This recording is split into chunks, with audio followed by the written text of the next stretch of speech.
പ്രിയപ്പെട്ടവരെ നമസ്കാരമുണ്ട്. തന്നെ നമുക്ക് കാണാം. നമസ്കാരമുണ്ട്. കെ മീഡിയ ആണ്. എങ്ങനെയുണ്ട്? ഓട്ടോ ഒക്കെ എങ്ങനെയുണ്ട്? ഇപ്പം ആട്ടോ കൂലിയൊക്കെ എങ്ങനെയാണ് മേടിക്കുന്നത്? പിന്നെ മിനിമം ഫീസ് എത്ര മേടിക്കുന്നത്? 30 രൂപ. ആ 40 രൂപയല്ലേ മേടിക്കുന്നത്?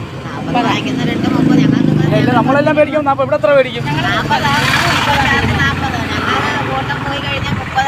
₹10 അതേപ്പറ്റി ചോദിച്ചു കഴിഞ്ഞാൽ പിന്നെ ഞങ്ങൾ പുതിയ ഓട്ടോ വാങ്ങിക്കാനോ പുതിയ വീട് വാങ്ങിക്കാനോ അതെ അങ്ങ് ചോദിക്കും. അല്ലെ 40 രൂപ മിനിമം ചാർജ്. അത് മേടിക്കാറില്ലേ?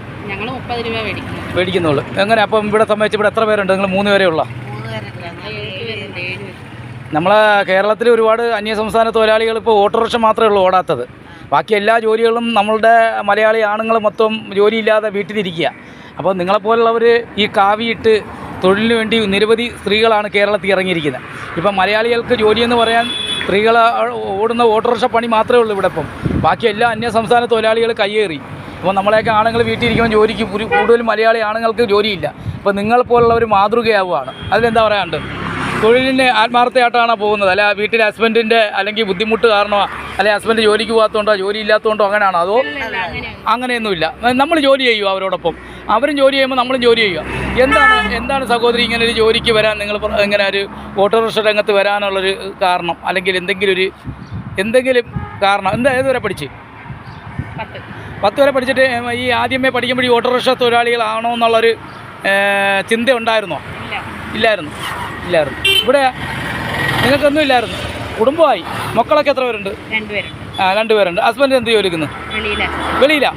ഗൾഫിൽ പ്രിയപ്പെട്ടവരെ കണ്ട, ഗൾഫിൽ ഭർത്താവ് കഷ്ടപ്പെടുമ്പോൾ അവിടെ മരുഭൂമി കിടക്കുമ്പോഴും ഇവിടെ മരുഭൂമിയെ പോലെ വെയിൽ കൊണ്ട് ഇങ്ങനെ ഉരുകി ഓട്ടോറിക്ഷയിലോട്ട് ചെന്നിരിക്കുമ്പോൾ തന്നെ നല്ല ചൂടാണ് അല്ലേ?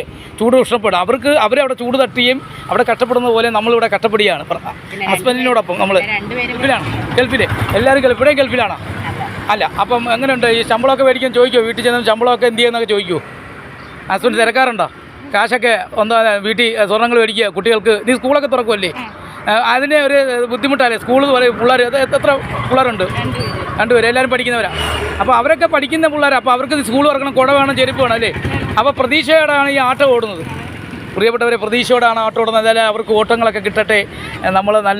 നമുക്കറിയാം ഇവിടെ ഒരുപാട് ഓട്ടോറിക്ഷ ഉണ്ട്. നമുക്കറിയാം ഇലക്ട്രിക് ഓട്ടോറിക്ഷയാണ് ഇപ്പം നമുക്ക് കാണാൻ പറ്റുന്നത്. അവിടെ എല്ലാം ഈ ഭാഗത്ത് ഇത് ബോർട്ടുവല്ലം എന്ന് പറയല്ലേ? ബോർട്ടുവല്ലം പള്ളിത്തോട്ടത്തിനൊക്കെ ഇടയ്ക്കാണ് ഇവരിക്കുന്നത്. അപ്പോൾ നിങ്ങൾ ഇത്രയും പേരേ ഉള്ളോ? 8 പേരുണ്ട്. നിങ്ങൾ ഈ പിന്നെ സേമനിധിയിലൊക്കെ ചേർന്നിട്ടുണ്ടോ? ബോട്ട് ഉണ്ടോ? ചേർന്നിട്ടുണ്ടോ? എല്ലാം ചേരുക. അപ്പം തീർച്ചയായിട്ടും ഇപ്പോൾ യുദ്ധങ്ങളൊക്കെ നടന്ന് ഇപ്പം പാകിസ്ഥാനുമായിട്ട് ഇന്ത്യയായിട്ടുള്ള അടിയൊക്കെ വന്നപ്പോൾ നിങ്ങൾ പേടിച്ചാ? അല്ല, വേറെ കാര്യമുണ്ട്. ചില രാജ്യങ്ങൾ തമ്മിൽ അടി കൂടുമ്പോൾ നമുക്ക് ബുദ്ധിമുട്ടുണ്ടാവും. അതറിയാമോ? നിങ്ങൾ 100 രൂപയ്ക്ക് എണ്ണ മേടിക്കുന്ന എണ്ണ 200 രൂപ കൊടുക്കേണ്ടി വരും അല്ലേ? കയറ്റുമതി ഒന്നും കാണത്തില്ല, എല്ലാം ബ്ലോക്ക് ആവും അല്ലേ? നമുക്കറിയത്തില്ലേ? അപ്പോൾ ആ ബുദ്ധിമുട്ട് നമുക്ക് മാറിയില്ല അടി നിർത്തി വെച്ചുകൊണ്ട്. നമ്മളെപ്പോലുള്ള പാവങ്ങൾക്ക് എല്ലാവർക്കും ബാധിക്കത്തില്ലേ? അന്യരാജ്യങ്ങൾ തമ്മിൽ നമ്മൾ ഇന്ത്യയായിട്ട് ഏത് രാജ്യം അടിച്ചാലും നമുക്കുണ്ടാകുന്ന ബുദ്ധിമുട്ടുകൾ ഇല്ലേ, നമുക്കെല്ലാം നമ്മളിലേക്ക് എത്തും. അല്ല, ബുദ്ധിമുട്ടുണ്ടതിൻ്റെ ഇടയിൽ അല്ല, നമുക്ക് തീരെ ബുദ്ധിമുട്ടുള്ള സമയമാണ്. എല്ലാത്തിനും വില കൂടുതലാണ്. ഇപ്പോൾ 500 രൂപ അല്ലെങ്കിൽ വീട്ടിൽ കറി വെക്കാൻ പറ്റത്തില്ല. തേങ്ങയ്ക്ക് 3 തേങ്ങയ്ക്ക് 2 തേങ്ങയ്ക്കൊക്കെ 150 രൂപ വേണം അല്ലേ? വേണ്ട സഹോദരി? ഒരു മുളക് പൊടിക്ക് എന്താ വിലയാണെന്നറിയാം? വെളിച്ചെണ്ണയ്ക്ക് ഇപ്പോൾ 1/2 കിലോയ്ക്ക് 150 130 രൂപയായി. അപ്പോൾ എങ്ങനെ നിങ്ങൾ ജീവിക്കും? ഒരു കറിയുടെ കാശ് പോലും 500 രൂപ ഓടി കിട്ടാൻ വലിയ പാടാണ് ആ കാലഘട്ടം. അപ്പോൾ എന്തായാലും ഇങ്ങനെ ഒരുപാട് പേര് വിശേഷങ്ങൾ പ്രിയപ്പെട്ടവരെ എത്തിക്കുകയാണ്. എല്ലാവരും ചിന്തിക്കുന്നത് തന്നെ, അവരും ചിന്തിക്കുന്നത്, നമ്മളും ചിന്തിക്കുന്നത്, എല്ലാവർക്കും അറിയാവുന്ന കാര്യങ്ങളാണ്. ജീവിതമാണ്. ജീവിതത്തിൽ എല്ലാവരും ചിന്തിക്കുന്നതിന് പ്രയാസങ്ങളും ബുദ്ധിമുട്ടും ഒക്കെ ഉണ്ടാവും. പക്ഷേ നിങ്ങൾ ആരും ഒരിക്കലും പ്രയാസപ്പെടരുത്. ചിരിച്ചുകൊണ്ട് പോകുക. നാളത്തേക്ക് വേണ്ടി ജീവിക്കേണ്ട, ഇന്നത്തേക്ക് വേണ്ടി ജീവിക്കൂ. നിങ്ങൾ ഇന്നെങ്ങനെയായിരുന്നു, നാളത്തേക്ക് വേണ്ടി ദൈവത്തെ വിളിക്കും അല്ലേ? നാളെ ദൈവം തരില്ലേ നമുക്ക് അല്ലേ? പ്രതീക്ഷയൊന്നുമില്ല. ദൈവം നമ്മളെ നടത്തിയെങ്കിൽ മാത്രമേ നമുക്ക് നടക്കാൻ പറ്റൂ അല്ലേ?